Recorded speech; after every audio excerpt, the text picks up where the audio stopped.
Finally হামও কিন্তু আজু ভাইয়ের বিয়ের দাওয়াত পাওয়া যায় এবারে। যাই হোক, আজু ভাই কিন্তু বরের সাজগুজ করে তার শ্বশুর বাড়ির দিকে রওনা দিচ্ছে। বাইরেই কিন্তু প্রাইভেট কার রাখা আছে, আপনারা জানেন।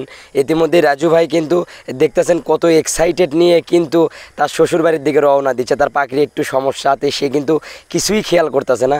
তার হয়তো এটা বোন, হয়তো আর আদর যত্ন নিতে পারবে না শেষমেশ, এই জন্যই কিন্তু তার আদর সোহাগ ভালোবাসা নিচ্ছে। আমরা দেরি করলাম না, আমরা চমলক্ষ বাহিনী নিয়ে কিন্তু আমাদের মোটর সাইকেল নিয়ে আমরা রওনা দিচ্ছি রাজু ভাইয়ের শ্বশুর বাড়ির দিকে। ফাইনালি রাজু ভাইয়ের গাড়ি কিন্তু এটা।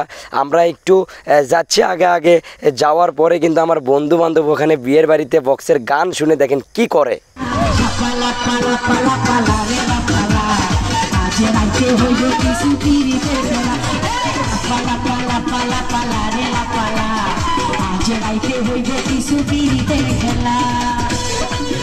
রাজু ভাই কিন্তু এখন তার গেটের দিকে রওনা দিতেছে। দেখি গেটে যায় কি সিনিমিনি খেলা হয় আমাদের সাথে।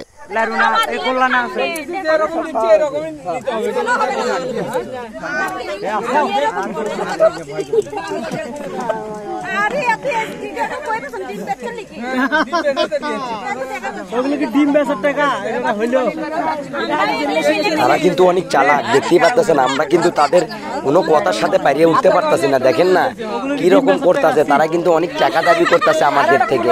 আমরাও কিন্তু নাসর বান্ধা, আমরাও কিন্তু দিতে রাজি হই না সহজে। দেখতেই থাকেন আপনারা, পুরো ভিডিওটি দেখলেই কিন্তু বুঝতে পারবেন যে আমরা কি কি করলাম। হ্যাঁ, চাপ তো হবে না।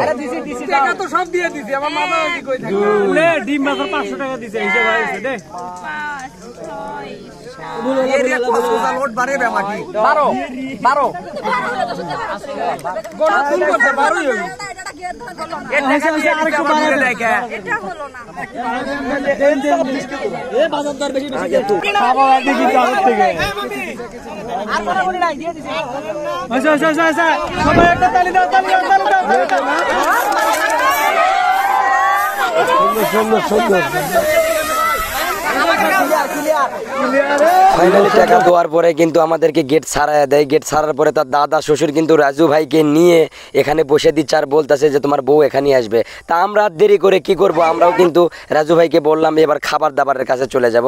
মাশাল্লাহ খাবার দাবারের এখানে আইসা দেখি খাবারের যে মানগুলো মানসম্মত, মাশাল্লাহ রাজু ভাইয়ের শ্বশুর বাড়িতে অনেকটাই ভালো পাইছি। ভাই আর একটা কথা বলে নেই, আসলে ভালো হলেই কি মন্দ হলেই কি, আমরা কিন্তু বা আমিও ওরকম খাদক না বা খাইতে পারি না। দেখতেই পাচ্ছেন মানুষ কিন্তু অনেক দূর রাস্তা জার্নি করে গেছে, সবাইকেই কিন্তু খিদে লেগছে। তারা কিন্তু কোনো দিকে তাকাতাকি না করে কিন্তু খাওয়ার দিকেই মনোযোগ দিয়েছে। আসলে কালকেও আপনাদেরকে সুন্দর ভিডিও